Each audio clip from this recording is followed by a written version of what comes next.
Welcome to Deuces. Today we're going to be going over the 10 levels of a basic starter house for Minecraft. Don't forget to like and subscribe to see more content like this in my future videos. To start with level 1, we go to the basic starter dirt house. This is essentially every Minecrafter's first house, as I decided not to include a 1x1 hole in the ground. In here you have your bed that you may have by night 1 chest, and then your essential items in here as well as light. This is all you really need in your basic house before you start getting into more complex items such as the roof and materials and all that.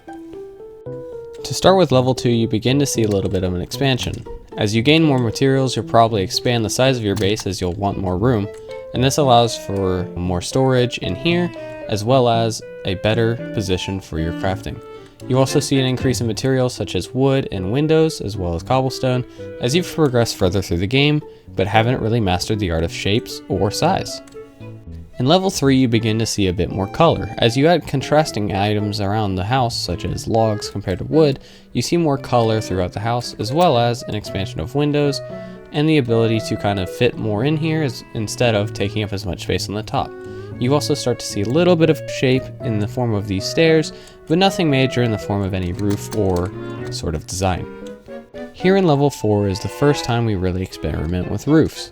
Adding cobblestone to another layer in your roof can add for more color, combination compared to just the 2 color tone over here, and allow for more use of colors and shape as you now have a more fitting shape compared to a box. It also includes an expansion of size in the back as well as a tiny bit of more interior work, kind of making believable chests, as well as adding more room for storage, your bed, maybe some more, antique items such as a smithing table and an anvil as you begin to kind of move up through the game and learn more about your building style.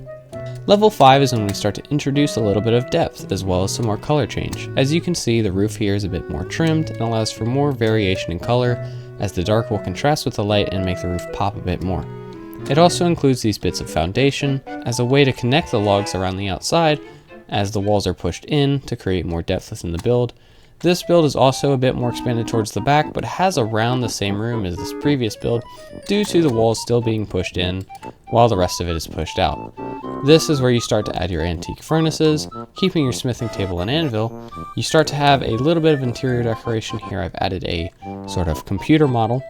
You start to add your cartography table and loom, which are rarely used, but you may find useful at this point, and your crafting table. Upstairs is all of your storage as well as your bed. As you begin to progress and collect more resources, these storages will be needed, and this may be your hub for just getting things done and coming back out. This is really where you start to kind of pick up your style, and you start to begin more of a design basis and start to look into more shaping and depth. Level 6 is really going to be your first experiment with multi-level designs. As you can see here, you have a second level window on top of your first level. This also includes a difference in shape as you begin to experiment and test out different ideas for your homes. On top of this, we also see a change in the foundation in the form of stairs, giving more of a shape to it. And you see a little bit of a covered area in the outdoors to try and, add some more life into the build. As here you can see a stone cutter being used to cut these stones that could be used for the foundation or the house, or just serve as a decoration purpose. Inside of the house, you will see a more configured area as you see your armor stand here, kind of your furnaces all on one side. The computer design has been upgraded into a weighted pressure plate as well as a chair of some sort. And then you begin to see your crafting table and all of that. And then upstairs is really, once again, all of your storage as well as your bed.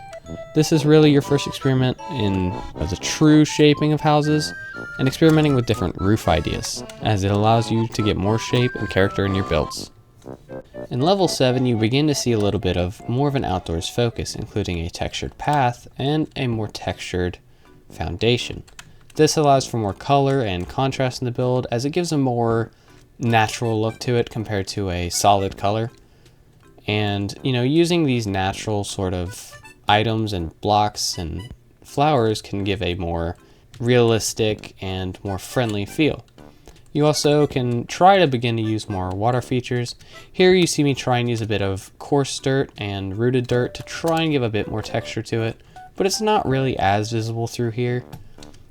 And then outdoors, you begin to see even the stone on the outside has been textured compared to the plain stone that you see in the previous level in level 6.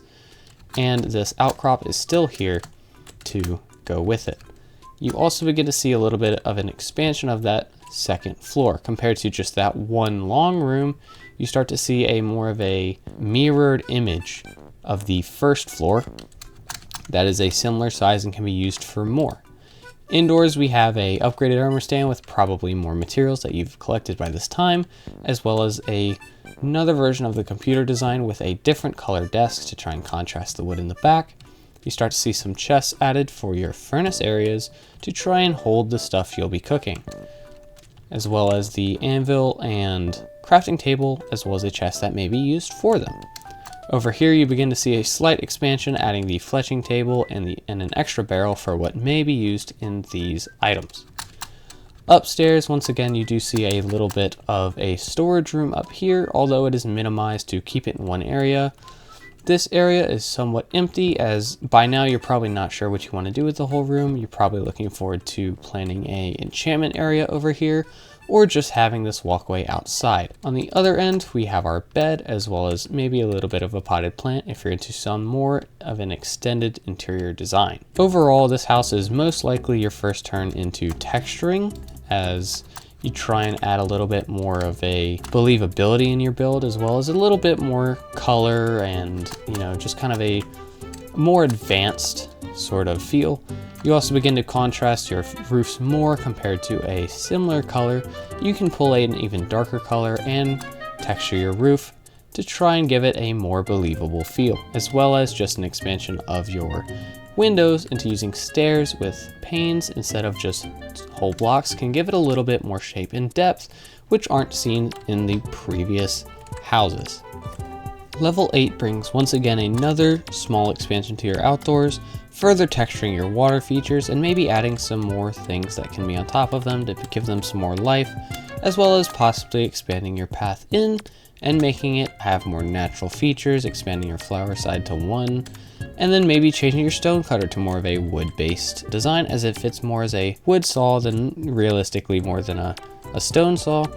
So maybe you can use that to try and texture your builds more or give it some more life, make it seem like that's what you're using. Over here we see a bit more color used in the build with more of a darker wood design. Here I've mixed the spruce with the dark oak to try and texture I'm going to call it the frame a little bit more. You continue to texture the foundation here. Similar design, as it's a very easy to replicate design. And also, as you see here in the walls, you begin to even texture these. I use a mixture of oak and jungle, as when you zoom out, it kind of gives it a more worn look. Kind of makes it look a bit more natural and real. Inside, we keep the floor textured. We've expanded this middle chest for the anvil and crafting table, kept our diamond armor stand, except for we've added this glow item frame instead of a normal item frame. We've once again brought in the computer design with the spruce here, and we've brought back the chair.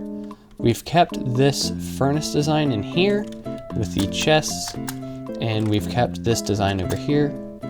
Upstairs is a bit more of an expansion on this interior section. We've kept the chest and the bed. We've kept this little shelf, but we've added a lamp design here using the stripped cherry log and the end rod, as well as expanding our potted plants. Here I've done jungle and oak, as that's just the wood that's been used for this, so by now you've probably got the most of that. And then you keep your chest design here, although we have expanded the outdoors area to have another little outlook, as now we have that and this one over here. As you can see, we've changed the floor from the other level to try and fight the color a bit more. You also have this extra floor up here, or this extra roof as a different color, just to go against the oak and jungle you see up here.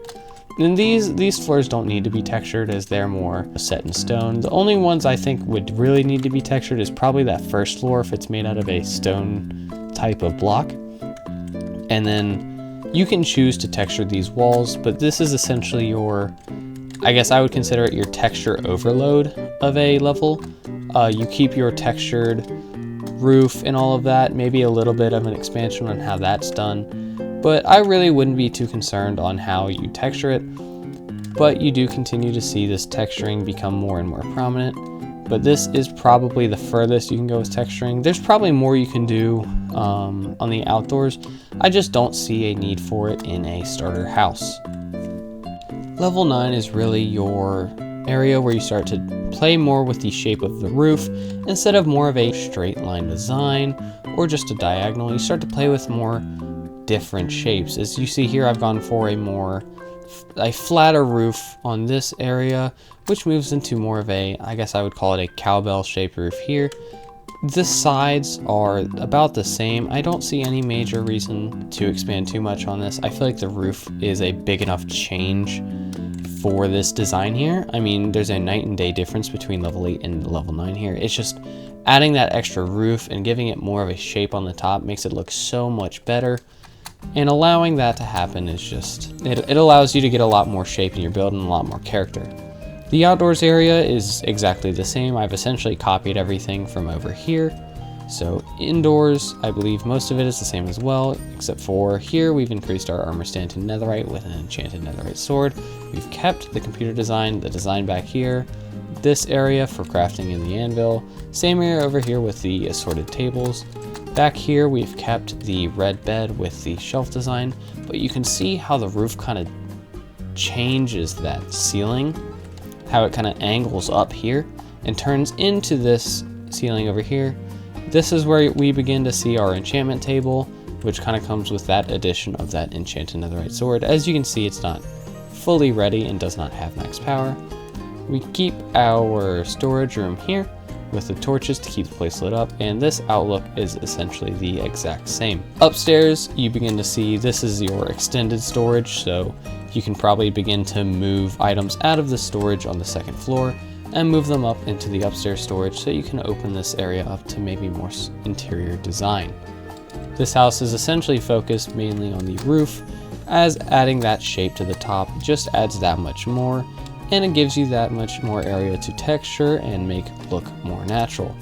It also gives you the ability to add extra rooms in areas you did not believe you could. And that is all for level 9. This is essentially just where you begin to play with roof shapes, and you can do this in a creative world and bring it into survival, or you can freehand this. A lot of people have their own ways of doing it. I freehanded this for the most part. I would say definitely try and play around with roof designs once you feel happy with the shape of the house, and just see what you can do to make it look more natural, better, make it look a bit less blocky. Now here you're probably wondering, why have I gone back to the level 9 house? Well, it's not the level 9 house, and that's because of one main difference. As we walk into the house here, it all seems the same, but you open this door and suddenly you realize it's completely decorated on the interior. We have made this little kitchen in here for the smoker. We've added these barrels here and almost this type of cutting board here, as well as a trash can design. Here is my rendition of a fridge, and we've brought back the chair design for a kind of corner table back here. We've also seen this storage design. This is how I like to keep chests, kind of like a shelf almost. You see this addition of potted plants using a composter and the dead bush in a flower pot, as well as some leaves. You see this, this is a old TV design, but it also hides a chest back here that you can use for storage if needed. This is a pretty old version of a sofa. A lot of new versions have come out that you can probably Google and find online.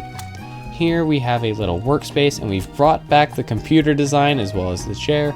This also houses some bookshelves as well as a beehive, which almost acts like a drawer, and it's all covered with the spruce trapdoors to try and give it a more boxed in feel.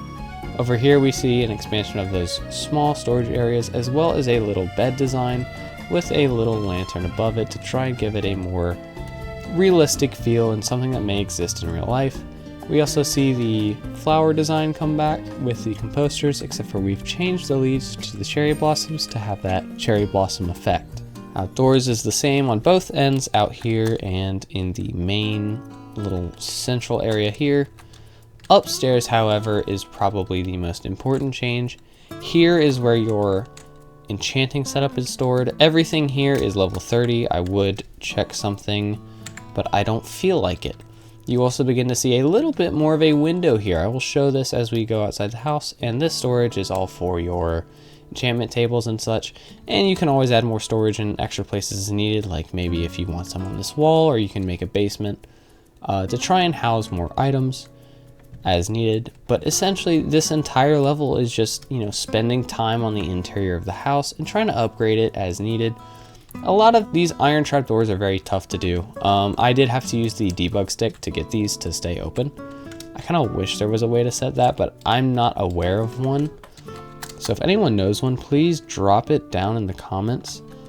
Here's where you see a little bit of more of a focus on roof design. We begin to open up another section here. As you can see, we kind of keep the same design here. We just kind of add this little bit of a window to add more shape and character into our roof and keep it from just being one big kind of area of stone and cobblestone and mossy cobblestone. And it kind of, like I said, just gives more shape and character to the build as you kind of view it from one side or the other. And that's essentially kind of the end of the levels here. But that is essentially level 10 here. It's an interior based addition, as interior is probably the last thing that everyone does. Because it's kind of hard to design interior objects from what I've learned over my time playing this game. And it's not always a lot of fun for everyone. So, you know, a lot of people will put it off or just straight up not do it. But yeah, that's level 10 there. And that is the 10 levels of a basic Minecraft starter house. And remember to subscribe and like the video to see more of this content in the future, as next week I will be hoping to release a video titled Top 5 Survival Based Ideas for Your Survival Worlds, as I've already begun to work on it and am hoping to release that by next Sunday. So make sure to like and subscribe and turn on notifications, and it will let you know when that video is out. And have a good week. Deuces.